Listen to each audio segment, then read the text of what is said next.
Salam para talenta prima, senang bertemu dengan Anda semua. Selamat datang di MOOC Kementerian Imigrasi dan Pemasyarakatan. Kali ini, kita akan bersama-sama mempelajari modul Manajemen Kinerja, Pengendalian Intern, dan Risiko. Tujuan yang ingin kita capai dalam level ini adalah para talenta prima diharapkan memiliki kemampuan dalam mengelola kinerja unit secara efektif dan terukur, mengidentifikasi dan memitigasi risiko di tingkat manajerial, serta mengimplementasikan pengendalian intern yang efektif di unit kerja. Sebab tanpa manajer yang kompeten, kebijakan terbaik pun bisa gagal di tingkat implementasi. 4 tema besar yang akan kita bahas, para talenta prima: manajemen kinerja tim, pengelolaan risiko unit, pengendalian intern manajerial, dan yang paling penting, integrasi ketiga sistem dalam satu kerangka manajerial yang utuh. 4 tema, 1 misi, yaitu menjadi manajer yang memimpin dengan data, sistem, dan integritas.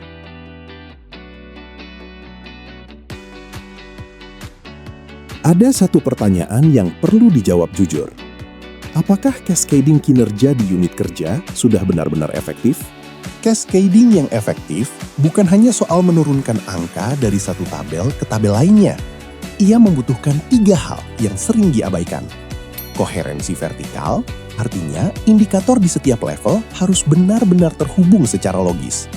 Relevansi kontribusi, artinya setiap anggota tim harus memahami bagaimana pekerjaannya berkontribusi pada tujuan unit.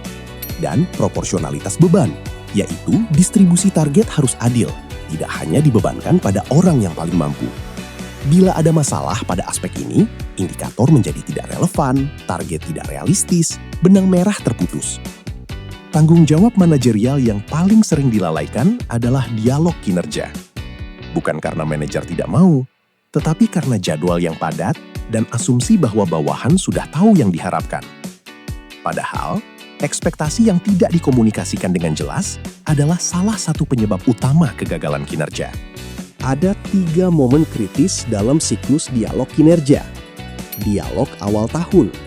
Di sini, para talenta prima dan bawahan menyepakati target dan ekspektasi secara eksplisit, terdokumentasi. Dialog tengah tahun. Di tahap ini, lakukan evaluasi kemajuan, identifikasi hambatan, dan revisi target bila memang diperlukan. Jangan tunggu sampai Desember untuk mengetahui bahwa ada yang tidak berjalan. Dan dialog akhir tahun.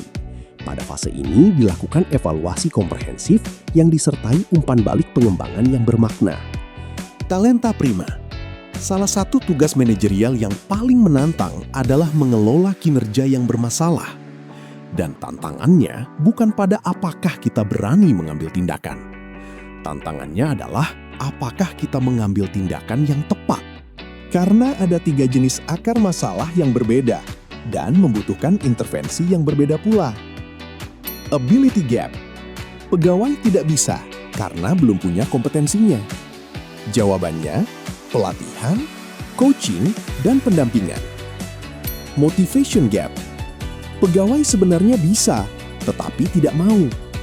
Jawabannya, dialog empatik, pengakuan, atau penyesuaian lingkungan kerja. System gap. Pegawai mau dan bisa, tapi sistemnya yang menghambat. Jawabannya, perbaiki prosesnya, bukan orangnya. Kesalahan terbesar yang bisa dilakukan manajer adalah memberikan pelatihan untuk motivation gap, atau memberi sanksi untuk system gap. Oleh karena itu, identifikasi akar masalahnya dahulu dengan tepat sebelum memilih intervensinya. Menetapkan target adalah tanggung jawab manajerial yang paling sering tidak mendapat perhatian yang cukup. Target yang baik harus berada di zona yang tepat. Cukup menantang untuk mendorong inovasi, namun tetap realistis untuk dicapai.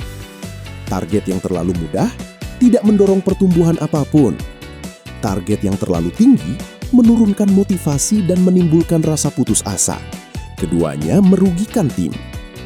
Proses negosiasi target harus didasarkan pada 4 hal: data kinerja historis, kapasitas sumber daya yang tersedia, ambisi pencapaian yang selaras, dan keadilan beban kerja. Dan satu hal yang sering dilupakan para talenta prima sebagai manajer, yaitu pastikan distribusi beban kerja di tim adil dan merata. Jangan selalu membebani pegawai terbaik hanya karena ia paling mampu.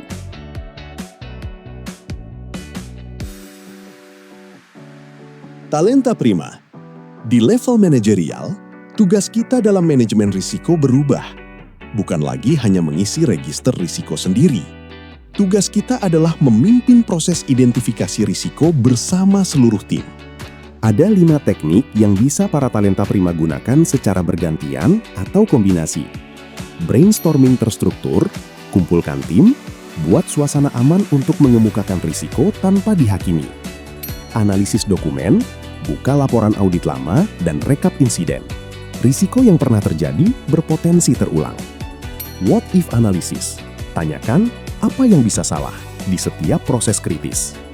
Benchmarking risiko, pelajari apa yang sudah dialami unit kerja sejenis. Dan wawancara mendalam. Pegawai senior menyimpan pengetahuan tentang risiko yang tidak pernah terdokumentasi. Setelah teridentifikasi, setiap risiko harus dideskripsikan dengan format yang tepat. Sebab, risiko, dampak. 3 elemen ini yang memastikan risiko bukan hanya sesuatu yang mengkhawatirkan, tapi ancaman yang dapat dikelola. Manajer yang baik tidak hanya mengidentifikasi risiko. Ia menyusunnya menjadi profil risiko yang komprehensif untuk unitnya. Profil risiko bukan sekedar daftar. Ia adalah potret lengkap exposure risiko unit kita saat ini. Profil risiko mencakup sintesis, validasi, peringkat, pemetaan heat map, dan narasi analitis. Dan ada satu keterampilan manajerial yang sangat kritis, namun sering tidak diajarkan. Kapan harus melakukan eskalasi risiko kepada pimpinan? 5 situasi yang wajib dieskalasi. 1. Risiko sangat tinggi dalam matriks. 2. Risiko baru yang muncul mendadak. 3. Risiko yang dampaknya melampaui kewenangan kita. 4. Risiko antar unit. Dan 5. Risiko yang sudah terrealisasi menjadi insiden.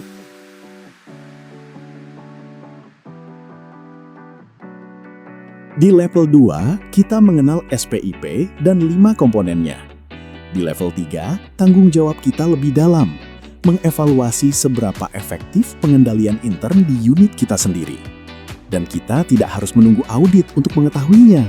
Ada instrumen yang namanya Control Self-Assessment atau disingkat CSA.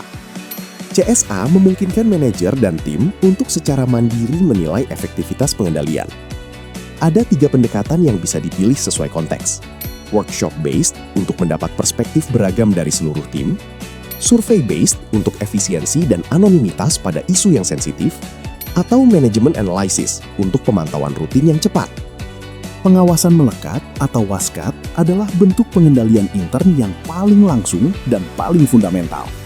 Dilakukan oleh atasan langsung yang paling mengenal kondisi bawahan dan proses kerjanya. Ada 4 prinsip yang harus menjadi panduan waskat yang efektif.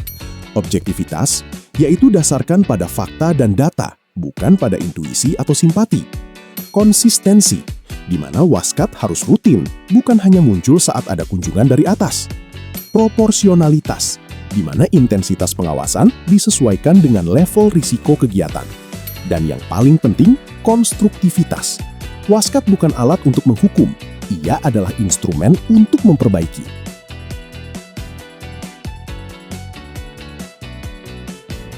Talenta prima. Kita tiba di bagian yang paling penting dari seluruh modul ini. Selama ini, kita membahas SAKIP, SPIP, dan manajemen risiko secara terpisah. Tapi kenyataannya, ketiganya tidak bisa dan tidak boleh berdiri sendiri. Mereka adalah 3 sisi dari satu segitiga manajemen publik yang saling bergantung.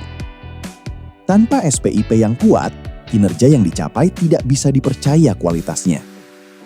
Tanpa manajemen risiko yang efektif, perencanaan kinerja kehilangan antisipasi terhadap hambatan. Dan tanpa kinerja sebagai tujuan akhir, pengendalian dan manajemen risiko kehilangan relevansinya. Kinerja, risiko, dan pengendalian adalah 3 sisi segitiga manajemen publik yang saling bergantung. Baik talenta prima, Demikian materi kita hari ini. Semoga bermanfaat dan kita semua senantiasa bangga melayani bangsa.